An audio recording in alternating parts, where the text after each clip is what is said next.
Good morning. Good morning. This is Myesha Marie coming to do our Bible reading. I'm coming early because yesterday got away from me, and I'm like, okay, maybe we have to switch things up because the afternoons sometimes gets a little busy. But nevertheless, we are going to be reading today Exodus chapter 1 from the New Living Translation. We completed the book of Matthew on Friday. So I was like, okay, what's next, Jesus? So I feel like this is going to be a pattern, a book of the Old Testament and then the book of the New Testament and kind of alternate. So we're going to do Exodus chapter 1 and we'll go ahead and get started. I pray you all have an amazing and productive day. These are the names of the sons of Israel, that is, Jacob, who moved to Egypt with their father, each with his family.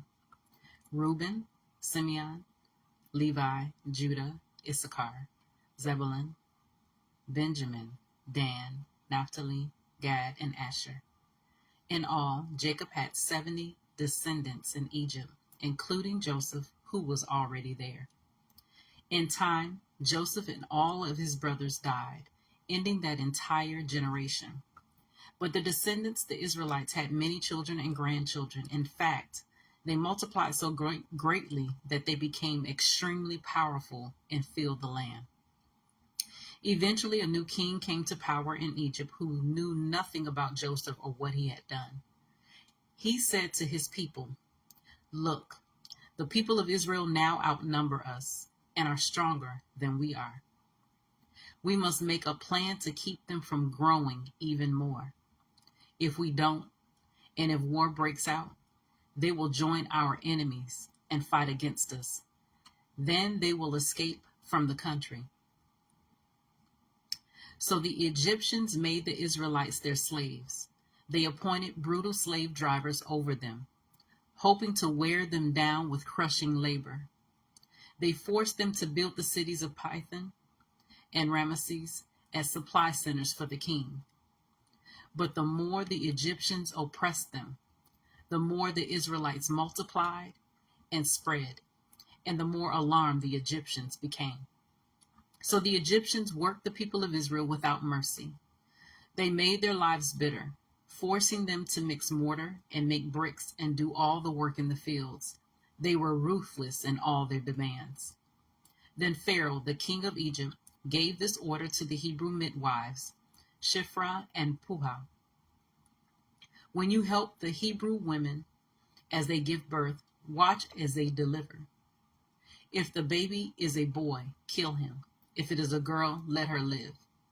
But because the midwives feared God, they refused to obey the king's orders. They allowed the boys to live too. So the king of Egypt called for the midwives.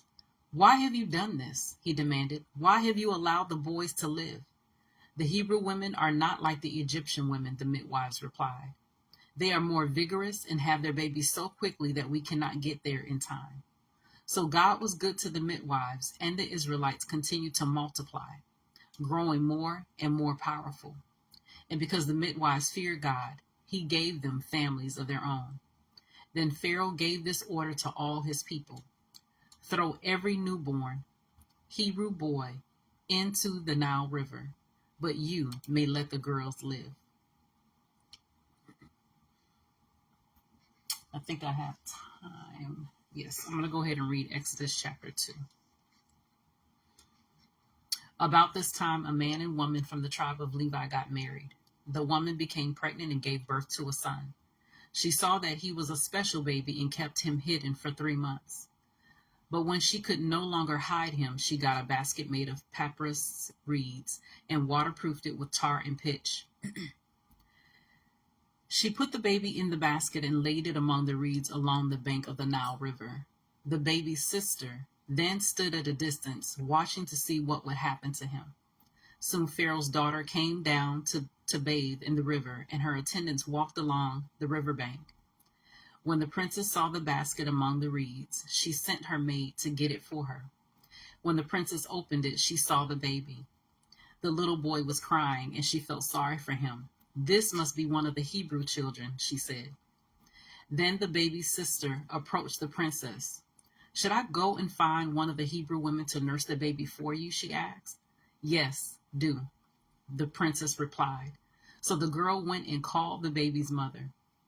Take this baby and nurse him for me, the princess told the baby's mother. I will pay you for your help. So the woman took the baby home and nursed him. Later, when the boy was older, his mother brought him back to Pharaoh's daughter, who adopted him as her own son.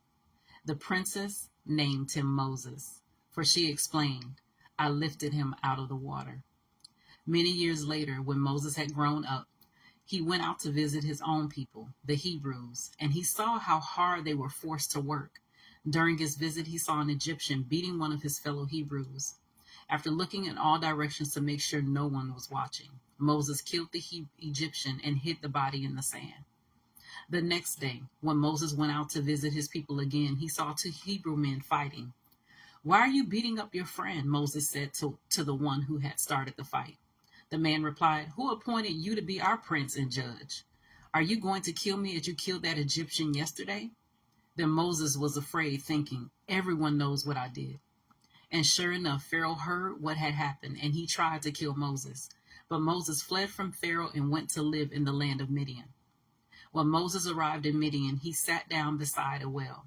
Now the priest of Midian had 7 daughters who came as usual to draw water and fill the water troughs with their fathers for their father's flock. But some other shepherds came and chased them away. So Moses jumped up and rescued the girls from the shepherds. Then he drew water for their flock. When the girls returned to Reuel, their father, he asked, Why are you back so soon today? An Egyptian rescued us from the shepherds, they answered. And then he drew water for us and watered our flocks. Then where is he? Their father asked. Why did you leave him there? Invite him to come and eat with us. Moses accepted the invitation, and he settled there with him.